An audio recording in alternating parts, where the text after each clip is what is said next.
बहुत समय पहले की बात है। महाभारत युद्ध से भी कुछ साल पहले पांडवों के दूसरे पुत्र भीम और उनकी पत्नी अहिलावती नागकन्या के घर एक दिव्य बालक का जन्म हुआ। उसका नाम रखा गया बर्बरीक।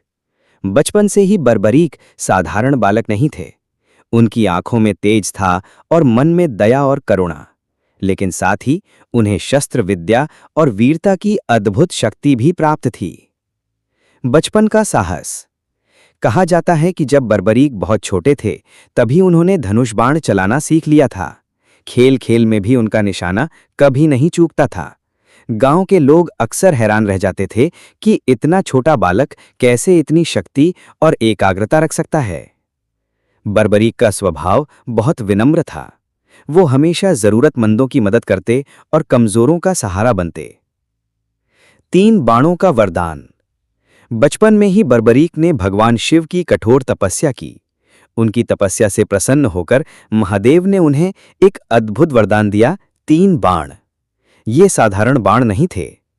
पहला बाण शत्रु पर निशान लगाता, दूसरा बाण मित्र को पहचानता और तीसरा बाण शत्रु का नाश कर देता।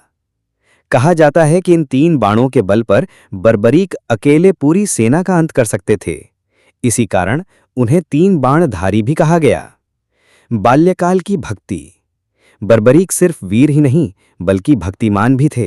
वो हर रोज भगवान श्री कृष्ण का ध्यान करते और माता पिता की सेवा को ही अपना सबसे बड़ा धर्म मानते।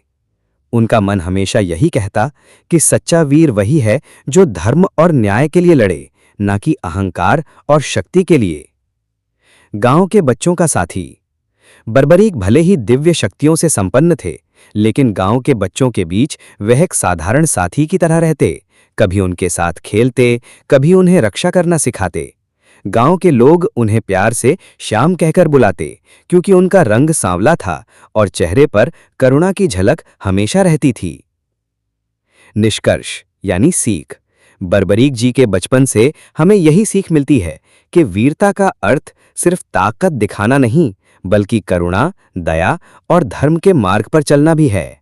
बाद में यही बर्बरीक खाटू नगरी में पूज्य हुए और खाटू श्याम जी के नाम से संपूर्ण भारत में भक्तों के आराध्य बने। आपको खाटू श्याम की कसम। वीडियो को लाइक और सब्सक्राइब कर दीजिए।